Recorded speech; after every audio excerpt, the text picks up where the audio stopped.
As part of the giant all-round progress, Ethiopia has formally started up a macroeconomic reform which basically functions export commodities thereupon freeing private financial institutions for a better outcome. Flexible market and financial policies play the most prominent role in bringing about substantial results, noting that one of the primary objectives of the reform was to ensure overall economic stability. In his presser, Finance Minister Ahmed Shide emphasized that the reform has been highly successful when compared to similar efforts in other countries. The minister additionally spoke of Ethiopia's economy, despite significant social challenges, have continued to progress steadily, further highlighting that inflationary pressures have not escalated and there are in fact signs of decreasing inflation. According to him, macroeconomic reform in general and free-floating currency exchange in particular and the implementation of a new monetary policy in many countries have been creating problems. ከብዙ አገሮች ጋር በሚነጻጸርበት ጊዜ እጅግ በጣም በተረጋጋ ሁኔታ ስኬታማ በሆነ መልኩ As compared to many other countries,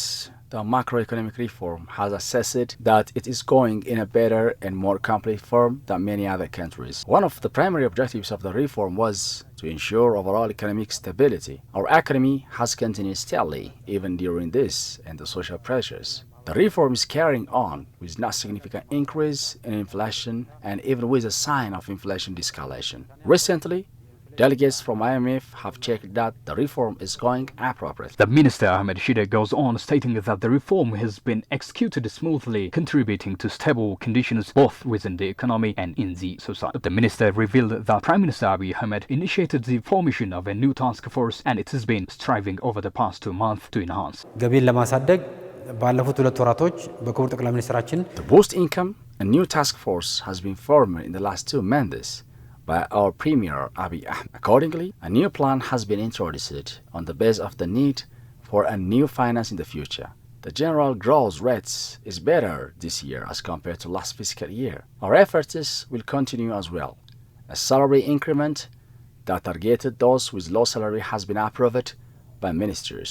There are special attentions on those who are needed too. The main target in relation to loan is getting a debt relief from foreign creditors. Therefore, we are working tirelessly to get debt relief, which can have a basic impact on our macroeconomic reform successful implementation.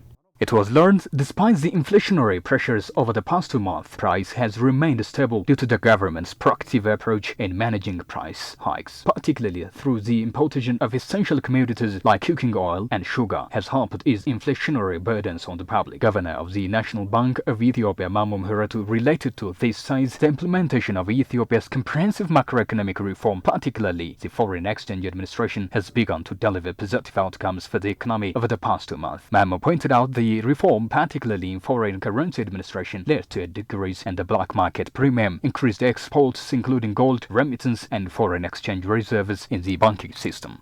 There are key indications that the Ethiopian macroeconomic reform is successful. For example, the premium between the parallel market bank market has now gone down from 100% before the reform to 3% after the reform, so it has literally collapsed. The black and bank markets are more or less adjoining. Less than 10% is successful in many countries. Ours is less than 3%. This is a key success. This kind of strong and historic reform being implemented without causing huge price inflation makes Ethiopia's reform so unique.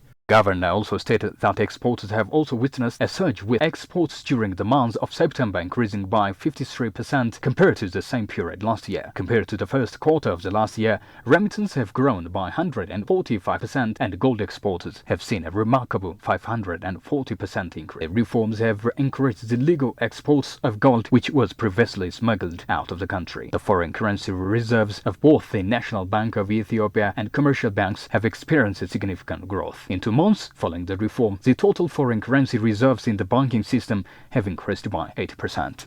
አምና በዚህ በተለይ ከጁላይ እስከ ሴፕቴምበር ባለው በመጀመሪያው ኳርተር የነበረው የተገኘው ከወርቅ የውጭ ምንዛሬ 50 Last year from July to September, the income generated from gold was $58 million, which was earned from gold export.